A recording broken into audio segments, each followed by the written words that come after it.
वफाकी वजीर इत्तलात फवाद चौधरी ने सिंध हुकूमत और पीपल्स पार्टी की क़यादत को शदीद तनकीद का निशाना बनाते हुए कहा कि सिंध में जमहूरियत के नाम पर आमिरियत नाफिज है। वफाकी वजीर इत्तलात फवाद चौधरी का कहना है कि सुप्रीम कोर्ट सिंध में आर्टिकल 140A नाफिज करे। कराची प्रेस क्लब के दौरे के मौके पर सहाफियों से बात करते हुए वफाकी वजीर इत्तलात फवाद चौधरी का कहना था कि वजीर आजम इमरान खान इलेक्शन में शफाफियत लाने के लिए इस्लाहात चाहते हैं। ये वही इमरान खान हैं जो क्रिकेट में भी न्यूट्रल एम्पायर लेकर आए थे। अपोजिशन की जानिब से एक तरफ वोट को इज्जत की बात की जाती है और दूसरी तरफ वोटर्स को ठोकर मारते हैं। अपोजिशन इंतखाबी इस्लाहात के लिए पार्लियामेंट में आकर तजावीज दे। इंतखाबी इस्लाहात पर पार्लियामेंट से हटकर कोई भी फोरम मुनासिब नहीं। वफाकी वजीर ने कहा कि मौलाना फजल अर रहमान जैसे लोग चाहते हैं कि सिस्टम न चले। बिलावल भुट्टो और मौलाना फजल अर रहमान के नजरिए में जमीन व आसमान का फर्क है। अपोजिशन के पास कोई एजेंडा नहीं है। शहबाज शरीफ कभी बिलावल तो कभी मौलाना का कंधा इस्तेमाल करते हैं। फवाद चौधरी का कहना था कि सिंध में जमहूरियत नहीं, जमहूरियत के नाम पर डिक्टेटरशिप है। बदीन लाड़काना के लिए अरबों रुपए आए लेकिन पता नहीं वो पैसा कहां गया। सिंध को मिलने वाला पैसा कभी जाली अकाउंट्स और कभी लांचों के जरिए बाहर जाता है। जो पैसा सिंध के हवाले करते हैं वो बैरून मुल्क से बरामद होता है। हम चाहते हैं कि सिंध को जो पैसा मिल रहा है इसकी मॉनिटरिंग होनी चाहिए। चीफ जस्टिस के रिमार्क्स के बाद वजीर आला सिंध को मुस्ताफी हो जाना चाहिए। वजीर आला सिंध से कहूंगा आर्टिकल 140A पर अमल दरामद कराना लाजमी है। सुप्रीम कोर्ट सिंध में आर्टिकल 140A नाफिज करे।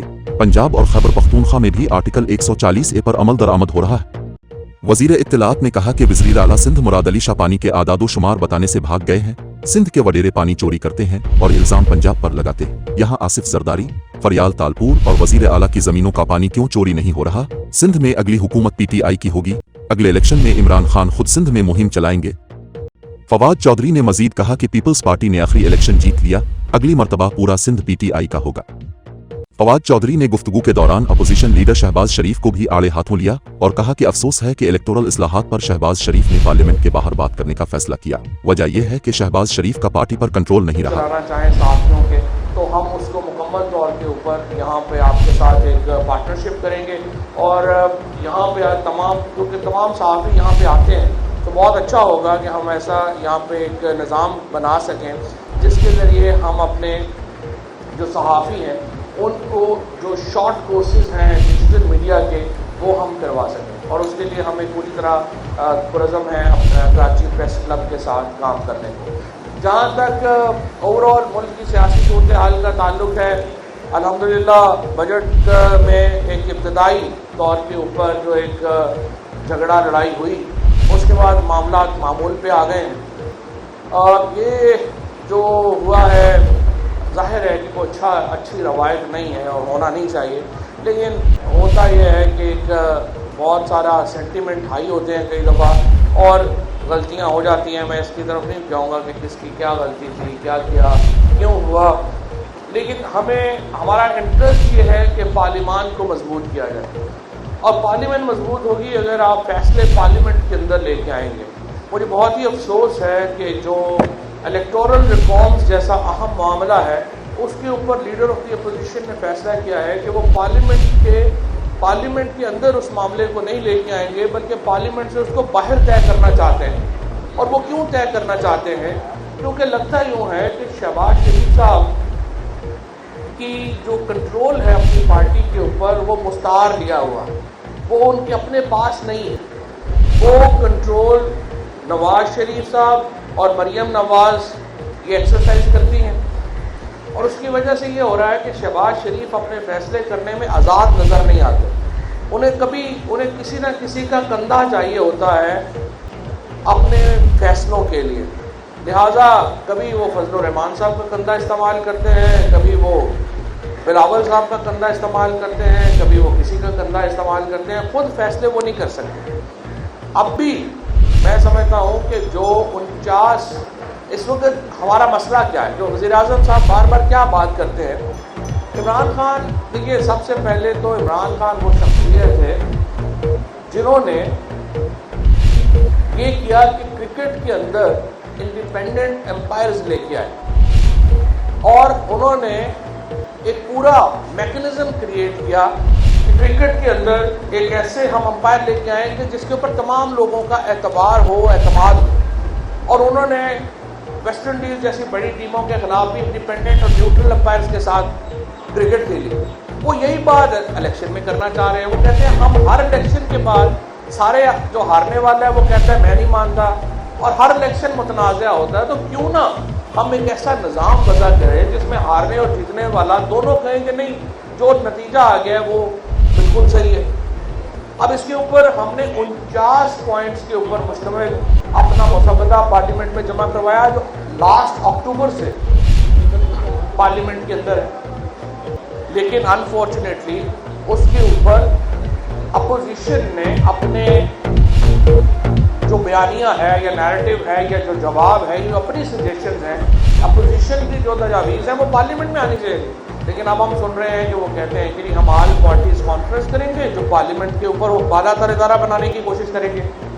आप एक पार्लियामान के बिल के ऊपर अगर पार्लियामेंट के बाहर गैर मुंतखब लोग, जिनमें फजलुर रहमान साहब जैसे लोग शामिल हैं, जिनकी दिलचस्पी ही ये है कि सिस्टम को उल्टा जाए, उनके ऊपर रिलाय करेंगे और इस सिलसिले को, और आप पार्लियामेंट को कमज़ोर करेंगे तो इससे जमहूरियत कमज़ोर होगी। लिहाजा एक तरफ आप कहते हैं वोट को इज्जत दो, दूसरी तरफ आप वोटर को ठोकर मार के आप पार्लियामेंट से बाहर चले जाते हैं। इसी तरीके से जो यहाँ पे सिंध में बिलावल भुट्टो साहब ने सबसे पहले इसकी हमायत की है। एक तरफ आप जमहूरियत के चैंपियन बनते हैं, लेकिन जब भी कोई जमहूरी सोच की बात आती है आपको नज़र आएगा कि सबसे पहले पीपल्स पार्टी उसकी मुखालफ खड़ी होगी। चाहे वो सिंध के अंदर आप देखिए कोई जमहूरियत तो नहीं, यहाँ तो डिक्टेटरशिप नाफिज है जमहूरियत के नाम के ऊपर। और इसी वजह से यहाँ पे जो लोग हैं उनको वसाइल में उनका हक नहीं मिल रहा। मैं जब बात करता हूँ कि देखिए कराची के जो लोग हैं और बदीन के लोग हैं, हमारे बाकी लाड़काना के लोग हैं, ये जो इजला जो है इनमें अरबहार रुपया अगर आया तो गया कहाँ? जो पैसा भी हमने सिंध सरकार के हवाले करते हैं वो पैसा या दुबई से बरामद होता है या कनाडा से बरामद होता है या यूरोप से बरामद होता है। तो आखिर ये अकाउंटेबिलिटी का कोई तरीका तो बनाना पड़ेगा ना।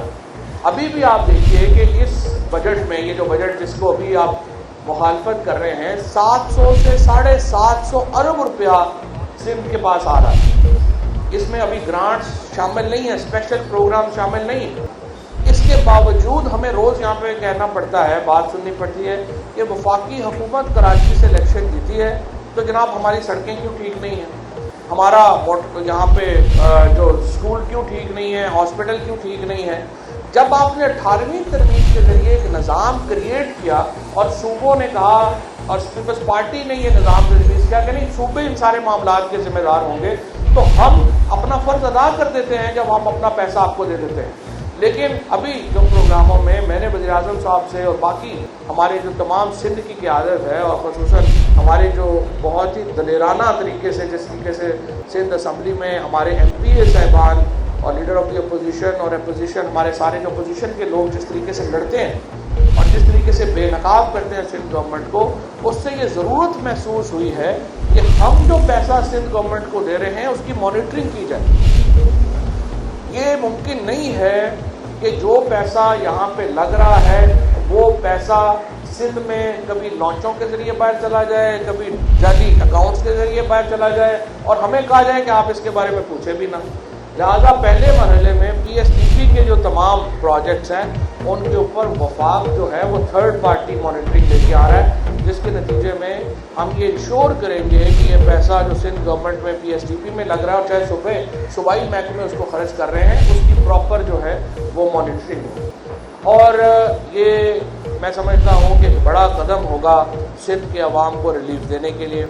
इसके साथ साथ मैं दोबारा वज़ीर-ए-आला सिंध से ये दरख्वास्त करूँगा, आर्टिकल 140A के ऊपर अमल दरामद कराना बहुत अहम है और सुप्रीम कोर्ट के चीफ जस्टिस के रिमार्क्स यहाँ पर जो आए हैं, अगर उनकी जगह कोई भी और थोड़ा बहुत भी ऐसा बंदा होता है जिसकी कोई इज्जत होती तो वो रिज़ाइन कर चुका होता। लेकिन वो ना सिर्फ ये कि उनको कोई परवाही नहीं है, बल्कि वो तो इसको एंजॉय कर रहे हैं। और अब मैं देखता हूँ कि बहुत छोटे अपने जो कठपुतली हैं उनके ज़रिए चीफ जस्टिस साहब के ख़िलाफ़ तकरीरें करवा रहे हैं, बजाय इसके कि उनके रिमार्क्स के ऊपर गौर करें और इस्लाह करें अपनी। वो चीफ जस्टिस के ख़िलाफ़ एक मुहिम में जुड़ गए हैं जो कि बड़ी काबिल मज़म्मत है। और मैं ये समझता हूँ कि इस वक्त नून लीग का और पीपल्स पार्टी का बड़ा अनफॉर्चुनेट है कि ये खुद को एक रीजनल पार्टीज़ हैं। वो एक सेंट्रल पंजाब की पार्टी है और ये एक इंटीरियर सिंध की पार्टी है। हालांकि जुल्फ़िकार अली भुट्टो और बेनज़ीर भुट्टो शहीद ने तो जो पीपल्स पार्टी को खड़ा किया था वो एक वफाकी जमात के तौर के ऊपर खड़ा किया था और एक वफाकी पार्टी थी। आज बिलावल भुट्टो भी कहते हैं कि जी पंजाब में से पानी का हमारा प्रॉब्लम हो गया है, पंजाब पानी चोरी कर रहा है या फलाना चोरी कर रहा है बगैर। और जब यहाँ पे कहा जाता है, मसलन आप अंदाज़ा लगाइए कि सबसे बड़ा मुतालबा इस वक्त जो सिंध हुकूमत का एवं जो चेयरमैन भुट्टो बिलावल भुट्टो ने किया क्या था कि हमारा पानी चोरी हो रहा है। सो अरसा ने कहा कि जी बिल्कुल सही है, आपकी कंप्लेंट आई है, इसके ऊपर देखते हैं क्या हो सकता है। और आसान सा हल है, हम देखेंगे कि सिंध के अंदर पानी एंटर कितना हो रहा है और एग्जिट कितना हो रहा है, तो हमें मैया पता चल जाएगा कि आपका पानी चोरी हो रहा है या नहीं चोरी हो रहा। लेकिन जब उन्होंने इसके ऊपर अमली इक़दाम करना शुरू किया तो मुराद अली शाह साहब जूते छोड़ के भाग गए। अब उसकी क्या वजह थी, क्यों वो अपना पानी की एंट्री और एग्जिट रिकॉर्ड नहीं देना चाहते? इसलिए नहीं देना चाहते कि आप देखिए आम हारी को तो ये प्रॉब्लम आ रही है कि पानी नहीं आ रहा उसके पास, आम जो सिंध का किसान है उसको तो ये प्रॉब्लम आ रही है। मुझे आप बताइए फरियाल में भी तो ज़मीनों का पानी क्यों नहीं चोरी हो रहा? जरदारी साहब की अपनी ज़मीनों का पानी क्यों नहीं चोरी हो रहा? मुराद अली शाह साहब की अपनी ज़मीनों में तो पानी का कभी एक दिन भी नागा नहीं आया। मसला ये है कि ये खुद पानी चोरी करके इन्होंने अपनी जो पीपल्स पार्टी जैसी जमात का, जो जुल्फ़िकार अली भुट्टो और बेनज़ीर भुट्टो की पार्टी थी, उसका बेड़ा गर्क कर दिया। वफाकियत की जमात को इन्होंने एक सूबाई जमात बना के ये इन्होंने पंजाब के ऊपर डाला और पानी चोरी सारे ये खुद कर रहे हैं, जिसकी वजह से एक एनॉमली क्रिएट हो जाती है, एक यहाँ गलतफहमियाँ क्रिएट करने की कोशिश की जाती है सिंध के अंदर कि बाकी तमाम लोग हमारे दुश्मन हैं। हालांकि सिंध के सबसे बड़े दुश्मन इस वक्त सिंध के ऊपर राज कर रहे हैं, ये हमारी बदकिस्मती है। लेकिन बहरहाल इंशाल्लाह इनके दिन भी थोड़े हैं। आखिरी इलेक्शन था जो उन्होंने लड़ लिया, कामयाब हो गए। इस बार इंशाल्लाह इमरान खान खुद सिंध में आकर के इलेक्शन कैंपेन जो होगी अगली 2023 की, इमरान खान खुद उसको लीड करेंगे और आप देखेंगे कि सिंध के अंदर अगली हुकूमत इंशाल्लाह पीटीआई की हुकूमत होगी। और वफाक के अंदर तो इस वक्त पीटीआई की हुकूमत का कोई अल्टरनेटिव है ही नहीं है। ये तमाम पार्टीज़ मिल के इलेक्शन लड़ेंगी और मिल के भी इलेक्शन क्या लड़ेंगी, चूं का मुरब्बा है। किसी की वो कहते हैं ना, भानमती ने कुंबा पाला, कहाँ की ईंट कहाँ का रोड़ा, भानमती ने कनबा जोड़ा।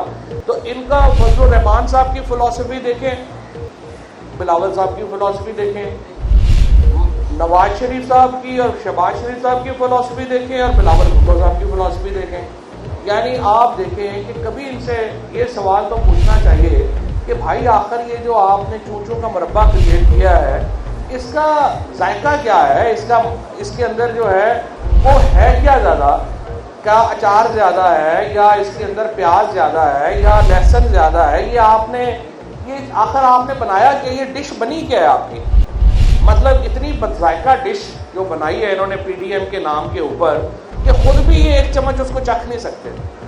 तो आप अंदाज़ा लगा लीजिए कि इन्होंने क्या सियासी जो जुगावर, ये सारे सियासी जुगावर इकट्ठे हुए हैं और इनका मकसद सिर्फ एक है कि इमरान खान को हम हरा सकें। इमरान खान को आप इस तरह नहीं हरा सकते। इमरान खान को आप अपोजिशन अगर चैलेंज देना चाहती है वो अपने गिरबान के अंदर झांके, देखें कि उन्होंने क्या किया है, देखें कि उन्होंने अपनी सियासत को क्या करना है। सिंध के अंदर अशरे से भी ज़्यादा हुकूमत जो है वो पीपल्स पार्टी की, और सिंध की हालत उठा के देख लें। जो पंजाब है और वफाक है, 30 साल नून लीग ने हुकूमत की। मुझे आप बताइए आज कभी मरियम नवाज या बिलावल ने बात की हो, ये कहा हो कि हम क्या मुख्तलिफ करेंगे उससे जो हमारे अबू करते रहे हैं, इसलिए आप हमें वोट दें। लोग आपको क्यों वोट दें? आप हमें बताइए। सिर्फ ये कहना कि इमरान खान बड़ा बुरा है, पीटीआई बड़ी बुरी है, ये तो काफ़ी नहीं है ना। आप अपना एजेंडा तो दें। आपने कभी सुना मरियम नवाज या बिलावल के मुंह से कि आखिर इनकी पॉलिसी क्या है, आखिर ये चाहते क्या है? चाहे वो फॉरेन पॉलिसी के ऊपर आपने कभी सुना हो इनका, ये क्या चाहते हैं? ईरान के साथ हमारे ताल्लुकात कैसे हों, सऊदी अरेबिया से हमारे ताल्लुकात क्या होंगे, हमारी अफगानिस्तान इस वक्त जो पॉलिसी है उसमें आपने कभी सुना हो कि इन दोनों पार्टीज़ का कोई नज़रिया हो कि हम क्या चाहते हैं, क्या करना चाहते हैं? बजट के ऊपर आप ये कह रहे हैं कि ये नहीं होना चाहिए, तो फिर ऑल्टरनेट क्या होना चाहिए? क्या करें? IMF के प्रोग्राम में हमें रहना चाहिए, नहीं रहना चाहिए? आखिर आपकी पॉलिसी है क्या? आप ऑल्टरनेटिव लेके आए। दोबारा ये सारी जो पार्टियां हैं इस वक्त एक दम तोड़ती हुई सियासी तख्त नशीनी की लड़ाई का हिस्सा है, और ये वो जो बच्चे हैं इनके, ये वही मुगलों के नाखल्फ बच्चे थे जिन्होंने सल्तनत तबाह कर दी, या फिर जो हमारी सल्तनत जो खिलाफत की थी उनके जो माहौल था जिसके अंदर ये सारे लाडले शहजादे ये बेचारे पाकिस्तान की सियासत नहीं कर सकेंगे, ना ही कर सकते हैं। और आप देखेंगे कि ये तमाम बिखर रहे हैं। और इस वक्त पाकिस्तान का अगर कोई लीडर है वो इमरान खान है, जो एक क्लियर पॉलिसी, आपने देखा है कभी इससे पहले किसी लीडर ने इस तरह की क्लियर पॉलिसी नहीं दी है अफगानिस्तान के ऊपर कि जनाब देखिए हमारी हद ये है, इससे आगे हम जाने को तैयार नहीं, हम मैसेज देने को तैयार नहीं हैं, हम आपको ड्रोन्स के ऊपर हमले करने देने को तैयार नहीं है। इसी तरीके से हमारी उम्मत मुसलमा के अंदर जो पोजीशन है आज पाकिस्तान के पासपोर्ट की जो इज्जत और कदर है वो कभी इससे पहले तारीख में नहीं रही। हमने मईशत जो आप देखिए एक ऐसी मईशत को जो गिरी हुई थी उसको उठा के 4% के ऊपर अल्हम्दुलिल्लाह हमने ग्रो किया, और इस साल हमें पूरी उम्मीद है कि हम 6% के ऊपर इंशाल्लाह इसको लेके जाएंगे। और इससे जो हमारे शौकत तरीन साहब और बाकी दोस्त हैं वो तो इंशाल्लाह इससे भी बड़ी जो है वो बातें करते हैं। आगे जिस तरीके से हम चल रहे हैं हमारी मईशत को और हम तेज़ी से ऊपर लेके जाएंगे। तो इंशाल्लाह मुझे पूरी उम्मीद है कि इस बार तो कराची का शहर PTI का शहर है, अगली दफ़ा पूरा सिंध इंशाल्लाह PTI का सिंध होगा और वफाक के साथ खड़ा होगा सिंध, और इंशाल्लाह एक ऐसी हुकूमत हम सिंध में आपको देंगे जिससे आपको एक स्टार्क डिफरेंस लगेगा कि कैसे एक बुरी हुकूमत से अच्छी हुकूमत का सफ़र होता है। बहुत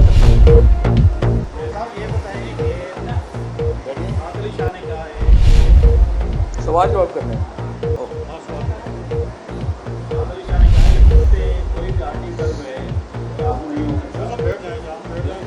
ठीक है, 140 है।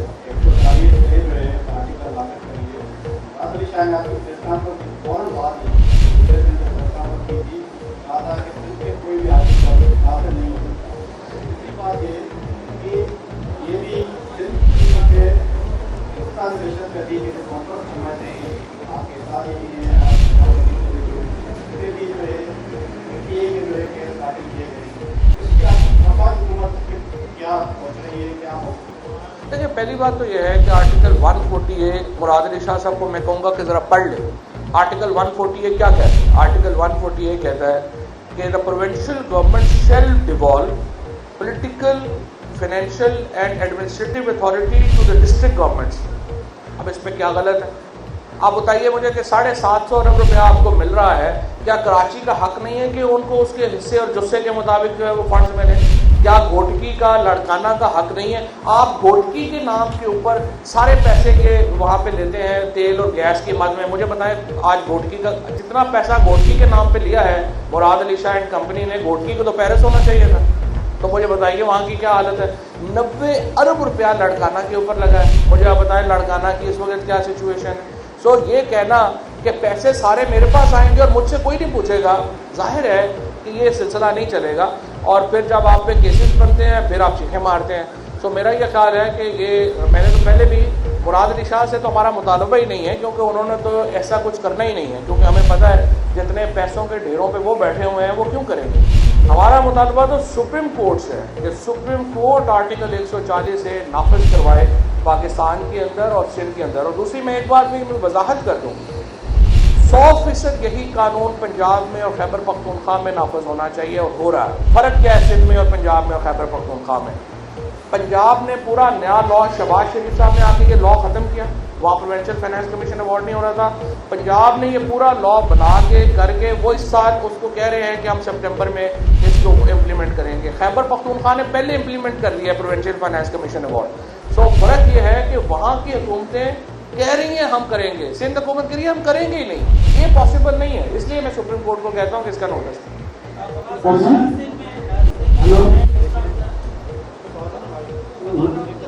माइक जी नसरुल्लाह भाई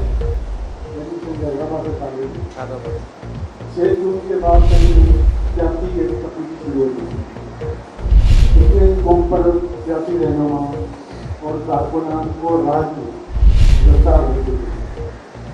आप कहते हैं कि पीटीआई कराची की जमात, मगर कराची के जो लीजिंग पीपल थे वो इस वक्त बैरून के हाथ में, और आप कहते हैं कि पीटीआई सिंध में जाए, मगर सिंध पुलिस के साथ सियासी कारकुनान के घरों पर इंटर एजेंसी जोर शोर से पुलिस की मदद कर रही है।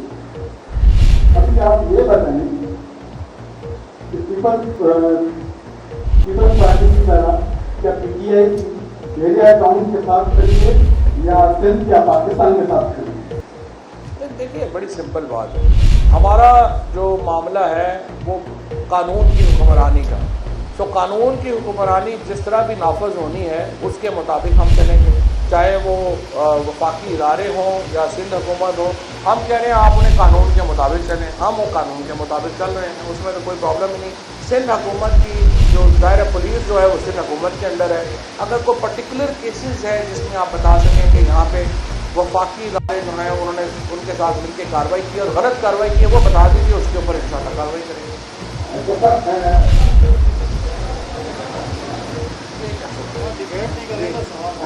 सवाल आपसे हाँ जी सवाल आपसे ये है कराची में 14 एमएलए जी और 3 एमपी जो है वो पीटीआई को दी। कराची की हालत आपके सामने है कि इस वक्त कराची है वो तबाह हाल हुआ हुआ है।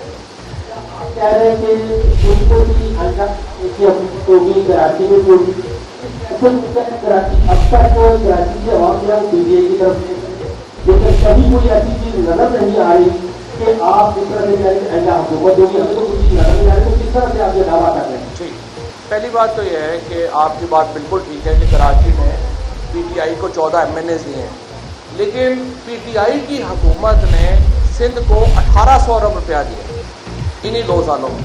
उसके बावजूद अगर कराची की हालत नहीं बदल रही है, उसके बावजूद अगर यहाँ पर सड़कें ठीक नहीं है, कचरा नहीं उठाया जा रहा, तो यही तो मैं आपसे कह रहा हूँ कि आप या तो हम इस पैसे को कहें कि नहीं हमने डायरेक्टली लगाएंगे, या फिर आप कहेंगे 18वीं तरमीम के मुताबिक जो है वो NF की अवार्ड उनके मुताबिक आप दें। सिंध का जो तरक्याती बजट है जो अराउंड 250-300 अरब रुपए का होता है, मुझे आप बताएं कराची को उसमें हिस्सा क्यों नहीं मिल रहा?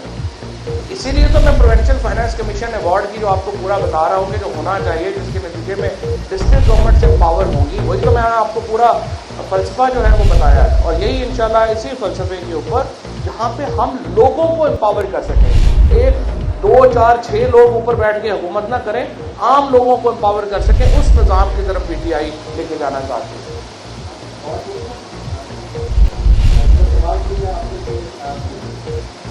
आपकी हुकूमत जमाने को विरोध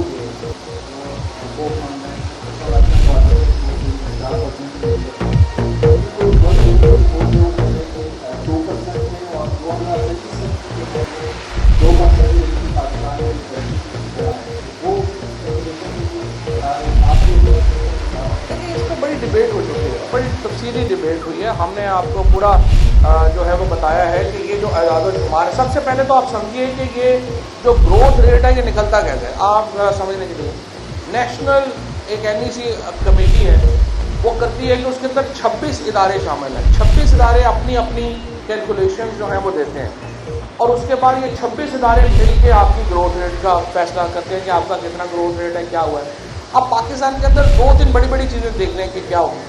सबसे पहली चीज़ ये कि हमारे जो हमारे ओवरसीज़ पाकिस्तानीज़ हैं, जिनके वोट के हक़ के लिए हम लड़ रहे हैं और जिसको हम एक इज़्ज़त और इकराम और हम कहते हैं उनको फैसिलिटी दें, उन्होंने 1000 अरब रुपया पाकिस्तान भेजा कभी पाकिस्तान की तारीख में ओवरसीज पाकिस्तानी ने इतना पैसा पाकिस्तान में नहीं भेजा। और एक और चीज़ भी नोट रखिएगा, 3000 अरब रुपया जो उन्होंने पाकिस्तान भेजा, उसमें से 90% से भी ज़्यादा जो पैसा पाकिस्तान आया वो $500 से कम की रकम थी। यानी हमारी जो लेबर है, हमारे जो आम बंदा वर्कर है, उसने पाकिस्तान में पैसे भेजे। ये इमरान खान की क़यादत के ऊपर, उनकी शख्सियत के ऊपर एतमाद था तो ओवरसीज़ पाकिस्तानी ने ये पैसा भेजा। नवाज शरीफ और जरदारी जब पाकिस्तान में हुकूमत कर रहे हो, ओवरसीज़ पाकिस्तानी कहते हैं उधर ये और बर्गर की दुकान खोल लो, पाकिस्तान पैसे ना भेजो, क्योंकि पता है ना किधर जाएंगे। लेकिन ओवरसीज़ पाकिस्तानी ने 1000 अरब रुपया पाकिस्तान भेजा।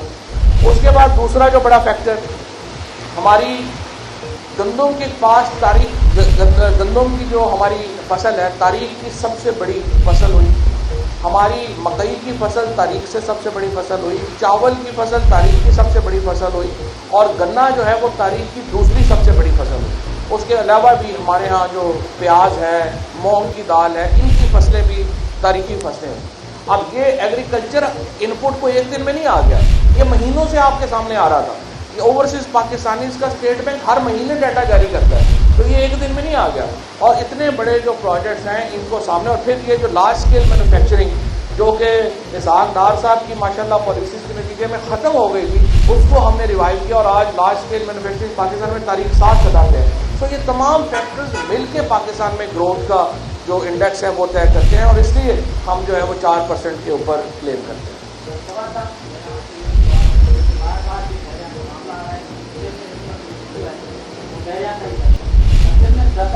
लोगों के खिलाफ जो है वो सियासी ताकत जो है उसके खिलाफ मिलावट को बन जाता है कि जो बेगुनाह लोग जो है वो ढेर सारे मामले में नोटिस किया है। क्या इस बात या इस मामले का लाहौर में भी ऐसा जो है आज इस्लामाबाद में भी ऐसा हो रहा है, तो वफाकी हुकूमत को इस मामले जो है वो रेफर किया है, या अगर कोई इस मामले का पता है कि 10,000 लोग जो है इसके खिलाफ जो है वो देश दाखिल किए गए हैं, यहाँ एहतियात जो है वो दरिया के खिलाफ जो है वो एक जरूरी हक है, तो एक तरह पर जो है वो छापा मारा गया है प्रोजेक्ट की तरफ से, अब उनको भी बताया गया है। तो आप इस पर थोड़ा खुल के बात करें कि वफाक की हुकूमत जो है क्या किरदार है। नहीं, मुझे बताइए आप वफाकी हुकूमत से हम क्या तवक्को करते हैं, वो क्या किरदार अदा करें। लॉ एंड ऑर्डर जो है वो प्योरली प्रोविंशियल मैटर है, और मैंने आपसे पहले भी अर्ज़ किया, मैंने उनको भी ये कहा कि आप मुझे कोई अगर डिटेल बता दें कि फलाने केस में वफाकी एजेंसी ने आके कोई इंटरफेरेंस की है, तो वो फिर मैं पता करके तो उनसे बात कर लेते हैं कि ऐसे नहीं करना चाहिए। लेकिन एक जनरल बातों के ऊपर मैं क्या कमेंट करूँ।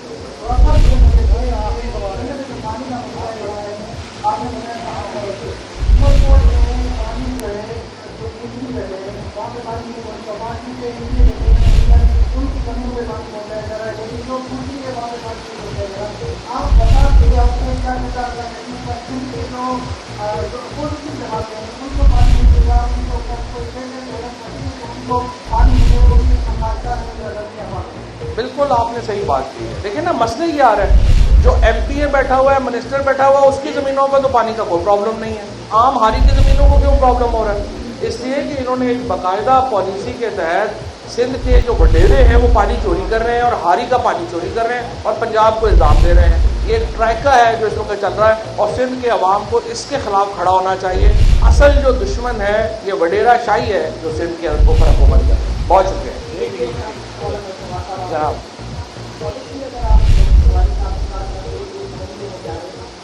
स्टेज के लिए चाहिए, देश के लिए लोगों की वोट देंगे, हमारा फॉरेन ऑफिस कहाँ है और हमारी क्या पॉलिसी है। फॉरेन ऑफिस आपको क्यों फिक्र कर सकती है, वज़ीर आज़म किस चीज़ का नोटिस लेते हो, चाहे वो चीज़ का बहरान हो, चाहे वो अहतियात का बहरान हो, ऐसा ना हो तो वो क्या। देखिए, जहाँ तक बात है फॉरेन ऑफिस की, मेरा ये ख्याल है कि आपने फिर शाह महमूद कुरैशी साहब की सेनेट में तकरीर नहीं सुनी, उसके बाद फॉरेन ऑफिस के तर्जुमान की आपने बात नहीं सुनी। उन्होंने एग्जैक्टली यही बात की है जो वज़ीर आज़म साहब ने बात की है। तो फॉरेन ऑफिस फवाद चौधरी के बयान पर वज़ीर इत्तलात सैयद नासिर हुसैन शाह ने भी सख्त रद्द अमल दिया है। सैयद नासिर हुसैन शाह कहते हैं इनकी वफाकी वज़रा कराची में आकर सिंध हुकूमत को बारा भला कहना अपना फ़र्ज समझते हैं। सूबाई वज़ीर इत्तलात ने कहा कि PTI की हुकूमत ने गालम गलो, बदतमीज़ी और बदअखलाक़ी की सियासत का बुनियाद डाला है। फवाद चौधरी जब जरदारी साहिब के खिलाफ बयान देता है तो मैं बहुत हैरान होता हूँ। आला सबसे बेहतर है। फवाद चौधरी को अगर फंड्स की मॉनिटरिंग करनी है तो जाकर KPK में करें। KPK में BRT और मालम जुब्बा की करप्शन फवाद को नजर नहीं आती। पंजाब में रन रोड, चीनी चोरी, गंदुम स्कैंडल और शराब के पंप्स की करप्शन फवाद को नजर नहीं आती। वजीर इत्तलात सिंध का कहना है कि PTI ने सिंध में करप्शन करने के लिए अपने MPs को डायरेक्ट फंड्स दिए हैं। सिंध में PTI के MPs वफाकी फंडिंग पर छोटे छोटे मंसूबों में करप्शन कर रहे हैं। पानी की गैर मुनसिफाना तकसीम से वफाकी हुकूमत ने इरसा को नाकारा बना दिया है।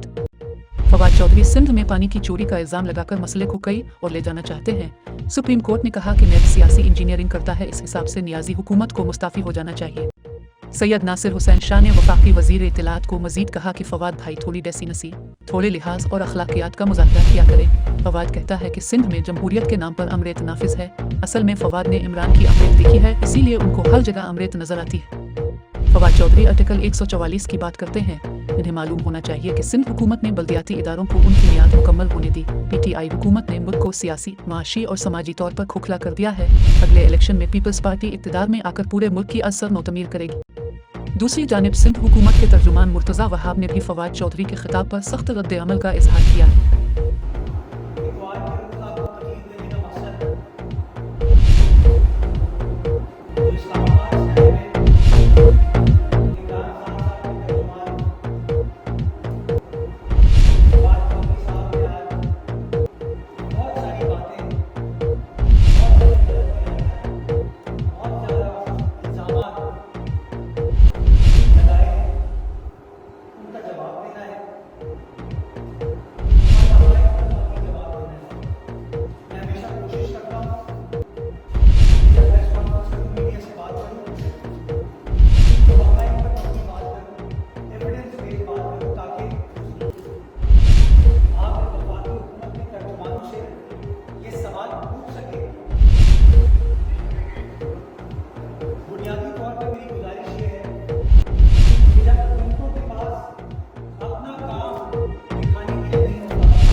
अब नेचुरली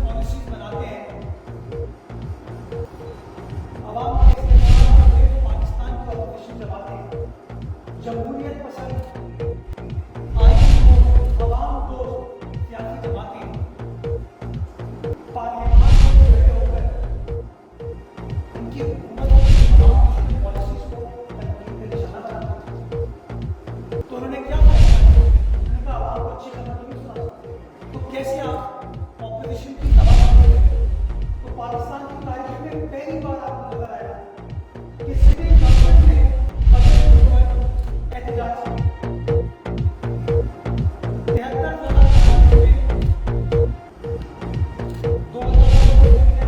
पाकिस्तान में कि चौथी असेंबली चल रही है, आपको इसकी मिसाल नहीं मिलेगी कि हुकूमती तैराकी गुजरा पार्लियामान के माहौल को खराब कर तेज बजा रहे। क्यों? क्योंकि वो सुन नहीं सकते थे कि ऑपोजिशन की हालात क्या बात है। क्यों? क्योंकि उनके पास सवाल नहीं पाते। तो आपने देखा बिलावल भुट्टो जरदारी साहब ने भेजे थे पाकिस्तान के जमात के लीडर के फ्लोर नेशनल असेंबली में बात की, आवाम के इश्यूज की बात, इमरान खान साहब की वादा खिलाफियों की बात, ये बताया कि खान साहब आपने अपना कोई वादा पूरा नहीं किया। एक ही चीज पिछले 3 साल से पंजाब के दावत बताते हैं, इकोनॉमिक सर्वे ऑफ पाकिस्तान बताता है कि पिछले 1 साल में पाकिस्तान में आबादी में इजाफा हुआ है। ये हमारे केस में आपके कोई दस्तावेज़ क्यों नहीं, तो अगर बिलावल भुट्टो जरदारी साहब कह रहे हैं तो गलत तो नहीं कह रहे। अगर बिलावल भुट्टो जरदारी साहब कह रहे हैं कि खान साहब आपने 1 करोड़ नौकरियां नहीं दी, 50 लाख घर नहीं दिए, आपने IMF जाने की तरजीह दी, खुदकुशी नहीं की, किसी अवामी इशू के ऊपर आपने कोई पॉलिसी नहीं बनाई, बिलावल साहब सही बात कर रहे हैं। अगर बिलावल साहब ये कह रहे हैं कि तो वज़ीर आला सिंध की तर्जुमानी करेगा, सिंध में हुकूमत नहीं लड़ेगा, तो कौन सी गलत बात कर रहे हैं। लेकिन मुझे ये बात पसंद नहीं आ रही और अब उन्होंने एक साजिश क्रिएट की है कि चूंकि इनको गूंगे लोग पसंद है, इनको उस्मान बोजदार पसंद है जो कि खामोश रहता है, महमूद खान साहब पसंद है जो कि खामोश रहते हैं, इनको मुराद अली शाह इसलिए पसंद नहीं है कि मुराद अली शाह साहब सिंध की आवाम की तर्जुमानी कर रहे हैं और किन इशूज के ऊपर तर्जुमानी कर रहे हैं। इशू नंबर 1 कि अगर पाकिस्तान ने 2017 सिंध की आबादी को सही तरीके से रिपोर्ट नहीं किया जाता तो बहस आईनी सरबराह तो वज़ीर आला सिंध अपना पॉइंट ऑफ व्यू मुश्तरका मफादात का रखेंगे ना। अफसोस हमें इस बात पर होता है कि मुत्तहिदा कौमी मूवमेंट बड़ी बड़ी बातें करती थी सेंसस के हवाले से, GDA बड़ी बड़ी बातें करती थी सेंसस के हवाले से, लेकिन इन दोनों जगहों ने वफाकी हुकूमत का साथ दिया, इमरान खान साहब का साथ दिया, सूबा सिंध की आवाम का साथ दिया। क्यों? कि नहीं भाई पीपल्स पार्टी की बात से हमें बड़े बड़े हालात करते हैं कि जिस ज्यादती हो गई है, पॉपुलेशन को कम शो किया गया है, हम ये ज्यादती बर्दाश्त नहीं करेंगे, कहते थे हम हुकूमत को बना करेंगे लेकिन अपने हुकूम के ऊपर कॉम्प्रोमाइज नहीं करेंगे। मैं सवाल पूछना चाहूंगा कि अमीनुल हक साहब उस कमेटी के रुकन थे जिसने मुतदादा सेंसस को अप्रूव किया, डॉक्टर फहमीदा मिर्जा उस कमेटी की रुकन थी जिन्होंने उस मुतनाज़ा सेंसस को अप्रूव किया, अली ज़ैदी साहब बाबा के चाहने उस कमेटी के सरबराह थे, लेकिन नहीं, यहाँ पर आके मगरमच्छ के आंसू बहाते, जब काम करना होता है, तर्जुमानी करनी होती है तो कॉम्प्रोमाइज कर जाते हैं। तो हाँ, वज़ीर आला सिंध का मुकदमा मुश्तरका मफादात का और अपना आईनी हक इस्तेमाल करते हुए पार्लियामान अपनी दरख्वास्त। दूसरी चीज कि मुत्तहिदा कौमी मूवमेंट के लोग कहते हैं कि कराची पाकिस्तान की मईशत में 70% कंट्रीब्यूट करता है, तो कराची सिंध में दारुल खिलाफा है तो सारा सिंध तो इससे ज्यादा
PDM ने इमरान हुकूमत के खिलाफ तहरीक चलाने के लिए एक बार फिर कमर कस ली। जमियत उलमाए इस्लाम फे के सरबरा मौलाना फजल रहमान ने ऐलान किया है कि 29 जुलाई को कराची में बड़ा इज्तिमा होगा। पेशावर में प्रेस कॉन्फ्रेंस करते हुए जमियत उलमाए इस्लाम फे के सरबरा मौलाना फजल रहमान का कहना था कि पार्लियामेंट ऐसा इदारा कहलाता था, बालादस्ती का इदारा था, लेकिन बजट इजलास में उसकी तौहीन और तज़हीक की गई। एक भोंडे उंदी से बजट पेश किया गया और झूठ को छुपाने के लिए पार्लियामेंट के अंदर अपोजिशन पर जूते फेंके गए। इस कस्म के किरदार और गिरे हुए रवैये के बाद कैसे पार्लियामेंट की बालादस्ती की बात की जाएगी। बजट झूठ का पुलंदा था और हुकूमत ने हुल्लड़बाजी का सहारा लिया। ऐसी तलखी में पार्लियामेंट नहीं चल सकती। कौमी असेंबली से मामला बलूचिस्तान तक पहुंचा। बलूचिस्तान की महरूमियों को नजरअंदाज किया गया और अपोजिशन के हुकूक सल्ब किए गए। बजट झूठ का पुलंदा था और हुकूमत ने हुल्लड़बाजी का सहारा लिया। ऐसी तलखी में पार्लियामेंट नहीं चल सकती। कौमी असेंबली से मामला बलूचिस्तान तक पहुंचा। बलूचिस्तान की महरूमियों को नजरअंदाज किया गया और अपोजिशन के हुकूक सल्ब किए गए। मौलाना फजल रहमान का कहना था कि PDM अपने मौक़िफ़ पर कायम है। हुकूमत के खिलाफ अवामी क़ुव्वत के साथ तहरीक का अमल जारी है। किसी मुसाफिर के उतरने से सफ़र नहीं रुकता। PDM अपनी जगह पर कायम है। शहबाज शरीफ ने इंतखाबी इस्लाहात के लिए EPC की तजवीज़ दी है, जिसकी हम तायद करते हैं। सवात में 4 जुलाई को तारीख का बड़ा इज्तिमा होगा। हम साबित करेंगे कि हुकूमत को अवाम पर कैसे मुसल्लत किया गया। ऐसे लोग पश्तून लोगों के नुमाइंदे नहीं बन सकते। 29 जुलाई को कराची में बड़ा जलसा होगा और एक बार फिर वहां अवामी सफ़ों को मुनज़्ज़म किया जाएगा। किसी भी हाल में हुकूमत को रहने का कोई जवाज़ नहीं। मुल्क को आइन की पटरी पर वापस लाने की जिदोजहद करेंगे। महंगाई का नया पहाड़ गिरने वाला है। कबाइल के लिए नुमाइशी बजट मुख्तस किया गया। दहशतगर्दी दोबारा सर उठा रही है। टारगेट कलंग के लिए नई तंजीमें पैदा हो रही हैं। हमें शुबा है इस किस्म के हालात रियासती इदारों के नाक के नीचे पैदा होते हैं। हम इदारों का एहतराम करते हैं, लेकिन हम कहते हैं इंतखाबी मराहिल के अंदर जासूसी इदारों की मुदाखलत नहीं होनी चाहिए। महंगाई का नया पहाड़ गिरने वाला है। कबाइल के लिए नुमाइशी बजट मुख्तस किया गया। दहशतगर्दी दोबारा सर उठा रही है। टारगेट कलंग के लिए नई तंजीमें पैदा हो रही हैं। हमें शुबा है इस किस्म के हालात रियासती इदारों के नाक के नीचे पैदा होते हैं। हम इदारों का एहतराम करते हैं, लेकिन हम कहते हैं इंतखाबी मराहिल के अंदर जासूसी इदारों की मुदाखलत नहीं होनी चाहिए। मौलाना फजल रहमान ने मजीद कहा कि हम एक पुरअमन, मुस्तहकम और इस्लामी अफगानिस्तान चाहते हैं। अफगानिस्तान से मुताल्लिक जो पेशरफ्त हुई है इस पर अमल दरामद होना चाहिए। अफगानिस्तान में पाकिस्तान का एक मुनअसर किरदार चाहते हैं। अंग्रेज़ों ने कहा हिंदुस्तान को छोड़ रहे हैं, तो क्या हम आज़ादी का क्रेडिट अंग्रेज़ों को दें? क्या अफगानिस्तान में आज़ादी हासिल करने वालों को क्रेडिट नहीं मिलना चाहिए? इलेक्शन इस्लाहात के हवाले से EPC में इलेक्शन कमीशन को भी पिला सकते हैं। बैरून मुल्क पाकिस्तानी हमारे भाई हैं। बाज़ ममालिक में वोट इंदराज का तरीकाकार नहीं। बैरून ममालिक पाकिस्तानियों को वोट का हक देने से धांधली का खतरा है। इस हुकूमत के होते हुए सिफारत खाने पोलिंग बूथ होंगे तो वोट कैसे महफूज होगा? बहरा टाउन के खिलाफ इस्लामाबाद प्रेस क्लब के सामने एहतजाजी मुजाहरा करके बहरा टाउन और सिंध हुकूमत के खिलाफ शदीद नारबाज की गई। एहतजाजी मुजाहरा सिंध यूनाइटेड पार्टी के नायब सदर जगदेश की वजह मुख्तियार मेमन व दीगर की क़ियादत में किया गया।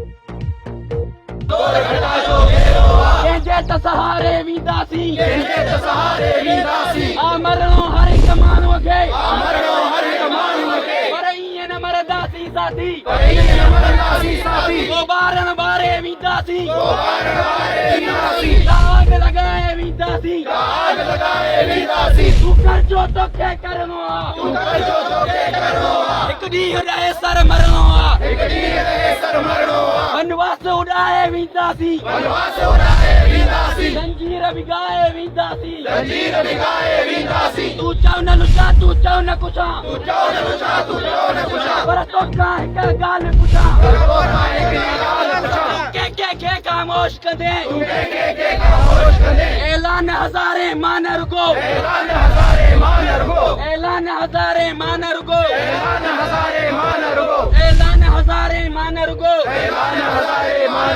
शाबी चवी मां मरनो नाया बेस मटाए वरनो आया तू बिचने सर जो कुछ चाही मुखाद में वरनो नाही गाँव ने सा वेस बदल सा तुझी मुझी जंग असल का जारी आए जारी रांदी जैसी मारा मारी रांदी जारी आए जारी रांदी जैसी मारा मारी रांदी जंग असांजी जारी रहंदी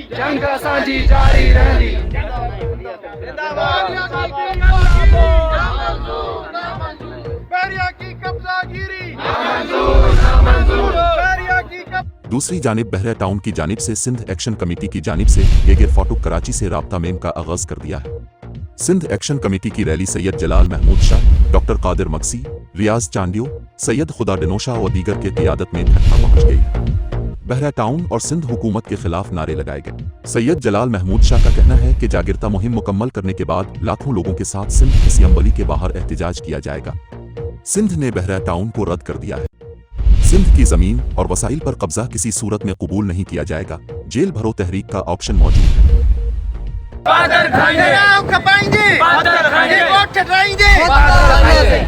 ही समझन था त 200 क़ौमी कारकुन गिरफ्तार थियन। ही समझन था त 10,000 माण्हुनि ते जाली एफआईआरूं थियूं ऐं रियासती तशद्दुद थियो आहे त को सिंध परस धरती जा पुट ख़ामोश वेहंदा। असांजी क़ौमी बका जी जदोजहद, असांजी जमहूरी बका जी जदोजहद जारी आहे। मां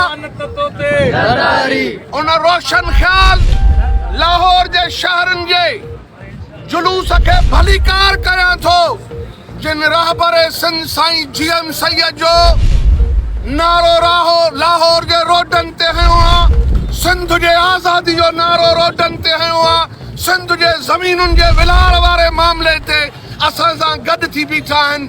लाहौर जे उन्हनि तरक़ी पसंद रोशन ख़्यालनि खे सलाम आहे, पर तख़्त लाहौर जो कब्ज़ो, मलक रियाज़ जो कब्ज़ो, DHA जो कब्ज़ो, इमरान ऐं आसिफ ज़रदारी जी मिली भगत ऐं बदमाशी सिंध जे माण्हुनि खे कंहिं बि रीत क़बूल न आहे। असांजी अब देख रहे थे सिंध न्यूज़ ऑनलाइन टीवी। मजीद तफसीलात के लिए देखिए हमारे वेबसाइट सिंध न्यूज़ ऑनलाइन और यूट्यूब चैनल ज़रूर सब्सक्राइब करें।